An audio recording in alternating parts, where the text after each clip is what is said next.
Hello everyone, I'm Brett Ridgway, District 49's Chief Business Officer. You're about to take a survey that will help us understand our next steps forward on an important issue. Before you do, however, I want to tell you some more about it.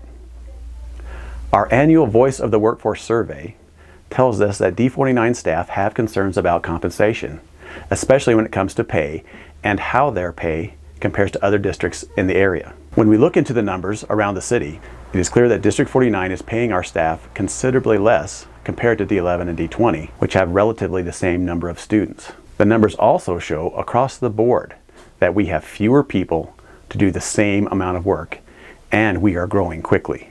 To frame up an action plan, we've been comparing apples to apples revenue sources between the three school districts, especially those dollars that are available for compensation and staffing decisions, meaning they have few state or federal rules for how those funds are used. We then looked at this no strings revenue on a per pupil basis and saw a large discrepancy between the three districts, D49, D11, and D20.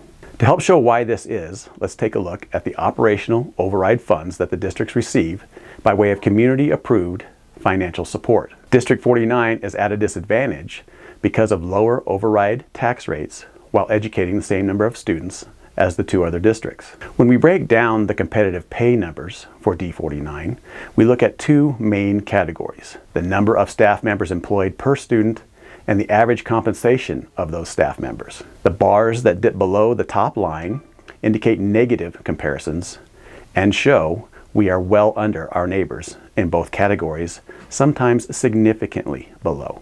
The issue is not about budgeting or about the number of administrators on staff, because administration experiences shortfalls as well.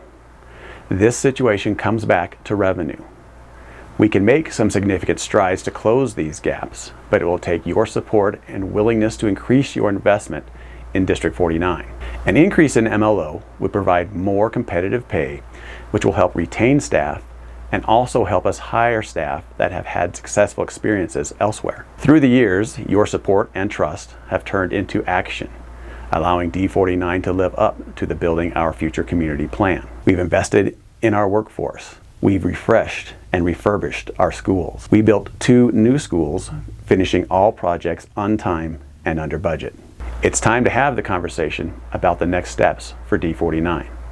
We hope you'll give this some thought. You'll find a much more detailed look at the numbers on d49.org. Find the Our Community tab and click on Building Our Future Community. Thanks for your time, and thanks for making D49 the best choice to learn, work, and lead.